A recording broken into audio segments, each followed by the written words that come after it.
Voilà, bien, nous continuons l'écoute et les commentaires à partir du Zarathustra, pris sur littératureaudio.com, un site que je vous conseille si vous aimez écouter des ouvrages lus par et c'est des bénévoles en ce qui concerne ce site, littératureaudio.com, et il y a des centaines et des centaines d'ouvrages qui sont lus. Et c'est un régal pour ceux qui aiment et voilà, qui ont des difficultés à lire les ouvrages comme il faut. Voilà, donc je reprends le Zarathustra. Vous savez que cette théorie, elle dit que nous allons, la théorie de la mécanique universelle dit que nous évoluons vers notre ultime perfection. Et dans le Zarathustra, il y a l'idée de l'évolution vers le surhumain. Alors on essaye de voir s'il y a des liens entre les deux. Et là, dans les chapitres que nous sommes en train d'écouter, on parle de l'éternel retour. Et l'éternel retour, eh bien, il faut arriver à déterminer ce qu'il entend par là, Nietzsche, parce que ça m'étonnerait qu'il pense un monde cyclique qui reviendrait, etc. Faut voir, on continue. Lorsque les animaux eurent prononcé ces paroles, ils se turent et attendirent que Zarathustra leur dît quelque chose. Mais Zarathustra n'entendait pas qu'il se taisait. Il était étendu, tranquille, les yeux fermés, comme s'il dormait, quoiqu'il ne fût pas endormi, car il s'entretenait avec son âme. Le serpent, cependant, et l'aigle, lorsqu'ils le trouvèrent ainsi silencieux, respectèrent le grand silence qui l'entourait et se retirèrent avec précaution. Du grand désir. Ô mon âme, je t'ai appris à dire aujourd'hui, comme autrefois et jadis, et à danser ta ronde par-dessus tout ce qui était ici, là et là-bas. Ô mon âme, je t'ai délivré de tous les recoins, j'ai éloigné de toi la poussière, les araignées et le demi-jour. Ô mon âme, j'ai lavé de toi toute petite pudeur et la vertu des recoins, et je t'ai persuadé d'être nu devant les yeux du soleil. Avec la tempête qui s'appelle esprit, j'ai soufflé sur ta mer rouleuse. J'en ai chassé tous les nuages, et j'ai même étranglé l'égorgeur qui s'appelle péché. Ô mon âme, je t'ai donné le droit de dire non, comme la tempête, et de dire oui, comme dit oui le ciel ouvert. Alors,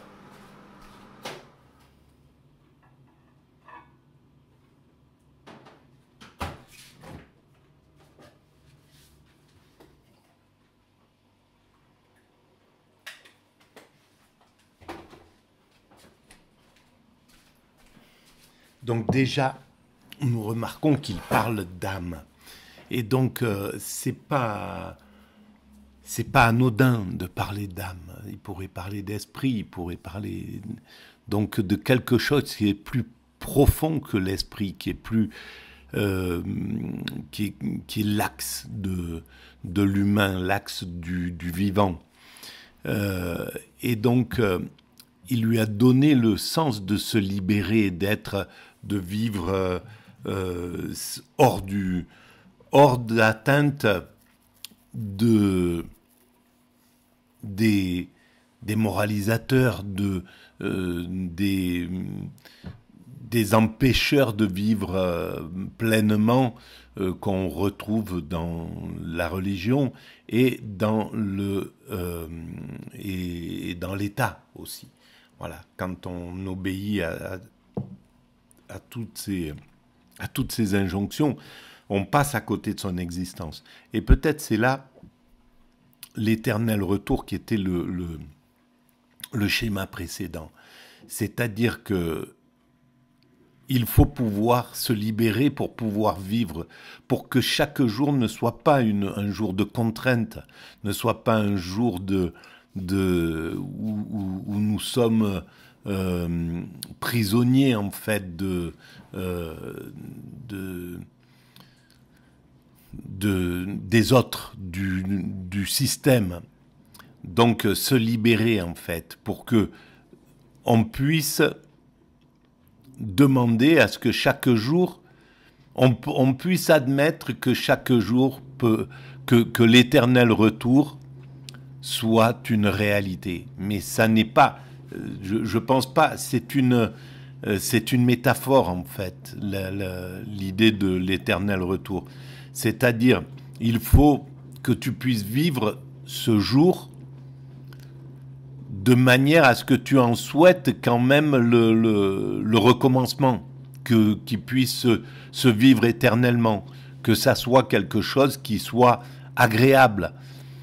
Donc, trouve les moyens de faire que ta vie soit véritablement agréable et qu'elle ne soit pas soumise à toutes les angoisses qu'on peut engendrer dans ton existence qui viennent de l'extérieur.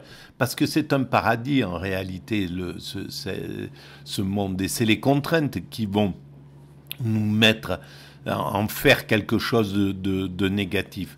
Alors, il y a ceux qui sont bien adaptés au monde et qui, ces contraintes-là, ils vont les apprécier et ils vont s'organiser pour aimer le monde tel qu'il est, plutôt que de le désirer à leur convenance. Et donc, voilà, ils aiment leur travail, ils aiment... Et ça, c'est l'intelligence populaire.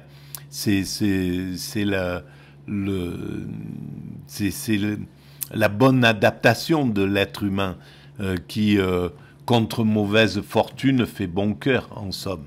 Et toutes ces idées-là, ben, c'est une... Voilà, l'homme sait s'adapter à ce genre de choses. C'est la majorité humaine qui apprécie son existence.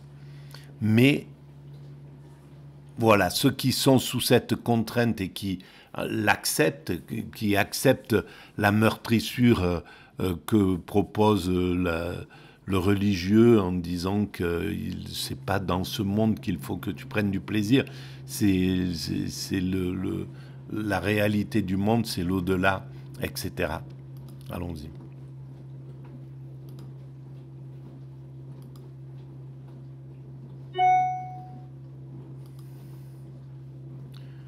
Que se passe-t-il ?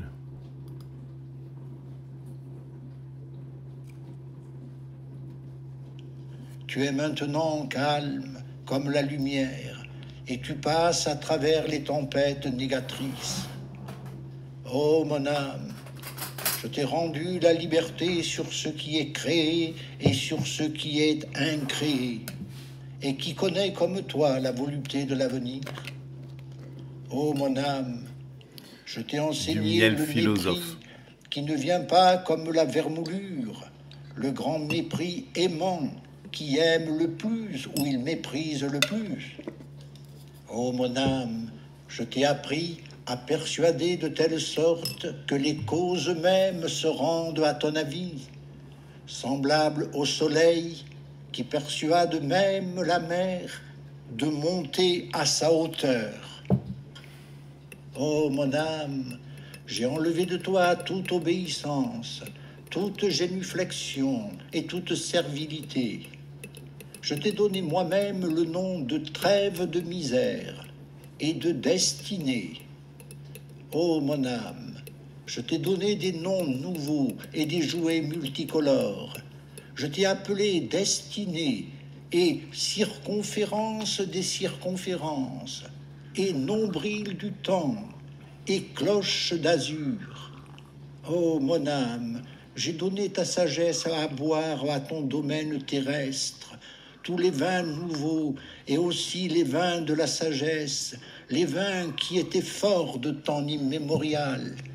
Ô mon âme, j'ai versé sur toi toutes les clartés et toutes les obscurités, tous les silences et tous les désirs. Alors tu as grandi pour moi comme un cep de vigne. Et là, Oh mon âme, tu es là maintenant, lourde et pleine d'abondance. Un cep de vigne aux mamelles gonflées, chargé de grappes de raisin pleines et d'un brun doré, pleine et écrasée de...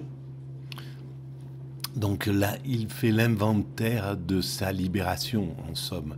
Tout ce qu'il a apporté à son intériorité, et c'est pas pour rien que c'est l'âme, c'est-à-dire l'intelligence plus le corps, plus l'instinct, en somme, la totalité de l'être humain. Si c'était que l'esprit, le corps peut encore se soumettre par peur, voilà. Tandis que là, c'est vraiment de l'intériorité. Il a libéré son intériorité, il a libéré son âme et donc son intériorité. Et ça, c'est une belle image de l'âme. J'aimerais savoir ce qu'il pensait, comment il concevait l'âme. Mais tel que là, il l'exprime, c'est cet axe sur lequel vient toute la totalité de l'être humain qui ton bonheur est concerné. dans l'attente et dans l'abondance, honteuse encore dans ton attente.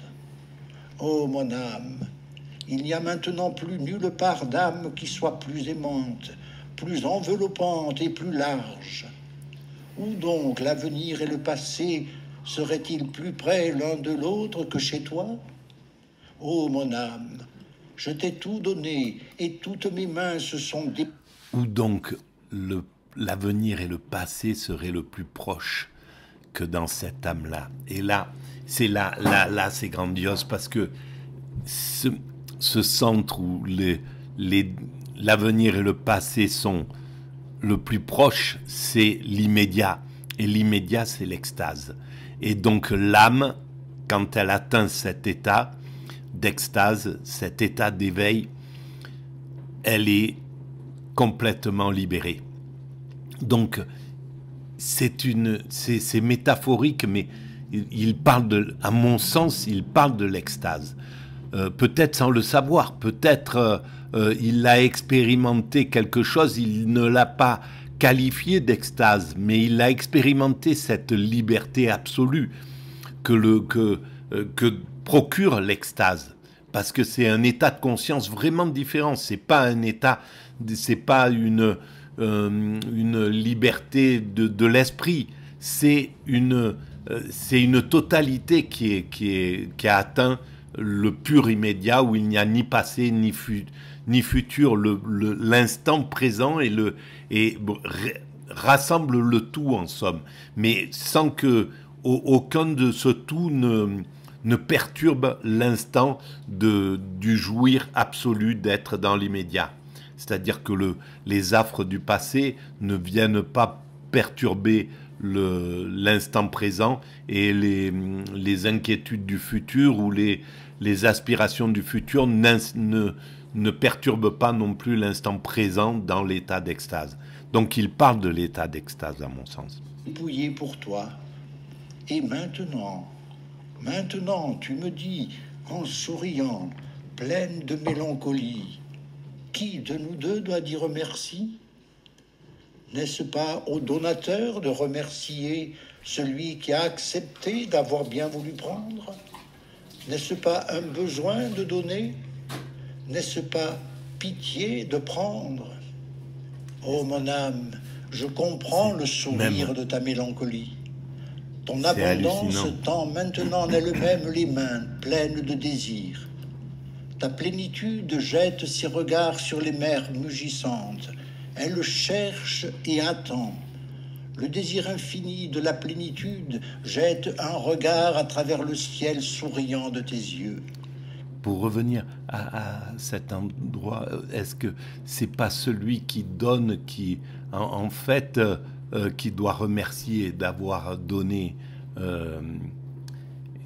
c'est parce que c'est un plaisir de se donner. Il sent que celui qui est son double, en somme, qui crée le Zarathustra, qui crée l'éveil, qui imagine eh ben c'est lui qui doit remercier d'avoir était dans cet état de créativité et d'avoir pu jubiler, de pouvoir donner tout son miel, en somme, tout son potentiel. Et en Et c'est ce vérité, qu'on ô ressent mon en tant âme, qu'artiste. qui donc verrait ton sourire s'enfondre en larmes? Les anges eux-mêmes fondent en larmes à cause de la trop grande bonté de ton sourire. C'est ta bonté, ta trop grande bonté, qui ne veut ni se lamenter, ni pleurer. Et pourtant, ô mon âme, ton sourire désire les larmes, et ta bouche tremblante les sanglots. Toute larme n'est-elle pas une plainte, et toute plainte une accusation? C'est ainsi que tu te parles à toi-même, et c'est pourquoi tu préfères sourire, ô mon âme, sourire que de répandre ta peine. Répandre en des flots de larmes toute la peine que te cause la plénitude et toute l'anxiété de la vigne qui la fait soupirer après le vigneron et la serpe du vigneron. Mais si tu ne veux pas pleurer, pleurer jusqu'à l'épuisement ta mélancolie de pourpre, il faudra que tu chantes, ô mon âme. Vois-tu, je souris moi-même, moi qui t'ai prédit cela, chanter d'une voix mugissante jusqu'à ce que toutes les mers deviennent silencieuses pour ton grand désir, jusqu'à ce que sur les mers... Ce grand désir, eh bien, c'est sans doute justement cette extase, cette accession à la liberté absolue, au courage absolu, à la volonté absolue, mais c'est pas la volonté de victoire ou c'est une force de vie qui est une puissance de vie, parce que c'est même, il n'y a plus de force, il n'y a plus rien qui coince dans cet état d'extase. Et c'est ça que préconise Nietzsche, à mon sens. Silencieuse et ardente, plane la barque, la merveille dorée, dont l'or s'entoure du sautillement de toutes les choses bonnes, malignes et singulières, et de beaucoup d'animaux grands et petits, et de tout ce qui a des jambes légères et singulières, pour pouvoir courir sur des sentiers de violettes, vers la merveille dorée, vers la barque volontaire et vers son maître. Mais c'est lui qui est... Et des mers de violettes, bon, vraiment, c'est le bonheur, c'est la joie, c'est vraiment ce qu'on ressent dans l'état d'extase, en réalité. On est dans cet état-là. Donc, soit il l'a vécu, et il l'a compris, et c'est ce qu'il transmet à travers le Zarathustra de façon indirecte, soit il l'a tellement compris qu'il peut en faire un poème extraordinaire. Je pense qu'il l'a vécu. Et le vigneron qui attend avec sa serpe de diamants, ton grand libérateur, ô mon âme, l'ineffable, pour qui seuls les chants de l'avenir sauront trouver des noms. Et en vérité, déjà ton haleine a le parfum des chants de l'avenir. Déjà tu brûles et tu rêves. Déjà ta soif boit à tous les puits consolateurs aux échos graves. Déjà ta mélancolie se repose dans la béatitude des chants de l'avenir. Ô mon âme, je t'ai tout donné, et même ce qui était mon dernier bien, et toutes mes mains se sont dépouillées pour toi. Que je t'ai dit de chanter, voici, ce fut mon dernier don. Que je t'ai dit de chanter, parle donc, parle. Qui de nous deux maintenant doit dire merci? Mieux encore, chante pour moi, chante mon âme, et laisse-moi te remercier. Ainsi parlait Zarathustra. Bon, on va arrêter là, mais c'est extraordinaire, évidemment, c'est ça. Et c'est vrai qu'il inverse toutes les valeurs, qu'il inverse une grande partie des valeurs. Il en reste encore à inverser, même inverser certaines valeurs de Nietzsche, évidemment. Mais voilà, c'est l'idée que donner, par exemple, est plus aimer est plus fort qu'être aimé. Voilà. Il y a une chanson comme ça, je crois. Mais c'est vraiment l'éclairage, la mise en éclairage de celui qui a la chance d'être éclairé des dieux comme Nietzsche et de pouvoir imaginer des choses pour les hommes, de pouvoir imaginer pour les autres. Mais ça, c'est le lot de chaque être humain. Celui qui ramasse les poubelles le jeudi ici, il est animé, il a ce sentiment de travailler pour la collectivité. Et ça, c'est une honte d'enlever ce sentiment-là. Et c'est ce qu'a fait le néolibéralisme. Il a tué le bonheur de travailler, le bonheur et la conscience de savoir pourquoi on travaille, pour qui on travaille. Voilà. Et c'est ce contre quoi nous devons nous battre. Le bonheur au travail, c'est permettre à chaque être humain de comprendre le sens qu'il a dans son travail et qu'il est tellement important pour les autres, et c'est valable pour le mendiant aussi. Donc, de comprendre, de pouvoir lui donner à comprendre qu'il agit pour l'humanité, qu'il agit pour la collectivité, etc. Voilà, ben on va arrêter là pour ce